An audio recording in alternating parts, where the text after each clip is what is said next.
നമസ്കാരം. എല്ലാവർക്കും വിഷുമായ യൂട്യൂബ് ചാനലിലേക്ക് എല്ലാവർക്കും സ്വാഗതം. നമ്മൾ ജീവിതത്തിൽ ശത്രുക്കളില്ലാത്തവർ ആരും തന്നെ ഉണ്ടാവില്ല. ഒളിഞ്ഞും തെളിഞ്ഞും ശത്രുദോഷം അനുഭവിക്കുന്ന ധാരാളം ആൾക്കാർ നമ്മൾക്കിടയിൽ തന്നെ ധാരാളമുണ്ട്. ദോഷങ്ങളും തടസ്സങ്ങളും അടിക്കടി ഉണ്ടാകുമ്പോൾ ശത്രുബാധ ദോഷം സംബന്ധമായ കാര്യങ്ങളുണ്ടോ എന്നൊക്കെ നമ്മൾ നോക്കാറുണ്ട്. അത് ജാതക പ്രകാരമോ പ്രശ്നപ്രകാരമൊക്കെ ഇത് അറിയുവാനും സാധിക്കുന്നതാണ്. നമ്മളെല്ലാവരും ക്ഷേത്രങ്ങളിലൊക്കെ പോയി വഴിപാടുകൾ ചെയ്യുന്നവരാണല്ലേ. ഇപ്പോൾ കൂടുതൽ വിശ്വാസമുള്ളവർ അല്പം കൂടുതൽ വഴിപാടുകളൊക്കെ ചെയ്യുന്നതായിരിക്കും. ശത്രുദോഷം ചിലപ്പോൾ ജീവിതത്തിൽ വളരെയധികം പ്രതിസന്ധികൾ ഉണ്ടാക്കുന്നു എന്നാണ് വിശ്വാസം. ജീവിതത്തിൽ പലതരത്തിലുള്ള തടസ്സങ്ങൾ ഉണ്ടാക്കുകയും എന്നാൽ അതിനെ മാറ്റിയെടുക്കാൻ വേണ്ടി ചില കാര്യങ്ങൾ ശ്രദ്ധിക്കണം. ശത്രുദോഷം മാറാൻ വേണ്ടിയിട്ടുള്ള വഴിപാടുകൾ എന്തൊക്കെയാണെന്ന് നമുക്ക് നോക്കാം. ശത്രുദോഷത്തിന് പരിഹാരം കാണുന്നതിന് വേണ്ടി നാഗങ്ങൾക്ക് ഉപ്പും മഞ്ഞളും വഴിപാട് നൽകുന്നത് നല്ലതാണ്. ഇത് ജീവിതത്തിൽ ഐശ്വര്യത്തിന് കാരണമാകുന്നു.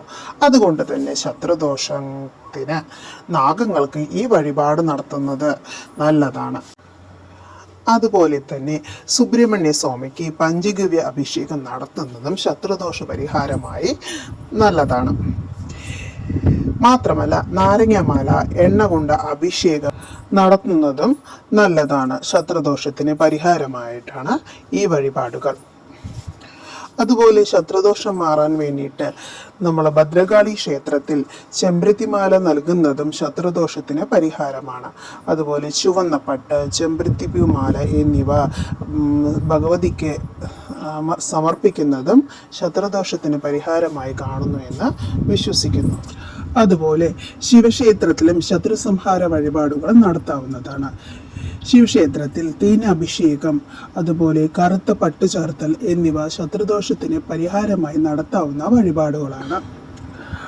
ശത്രുദോഷ പരിഹാരത്തിനായി അയ്യപ്പ ക്ഷേത്രത്തിലും ഭസ്മാഭിഷേകവും എരുക്കുമാലയും വഴിപാട് നടത്തണം. ഇത് രണ്ടും നൽകുന്നത് നല്ലതാണ്. ഇത് ശത്രുദോഷത്തിന് പരിഹാരമായി കാണുന്നു.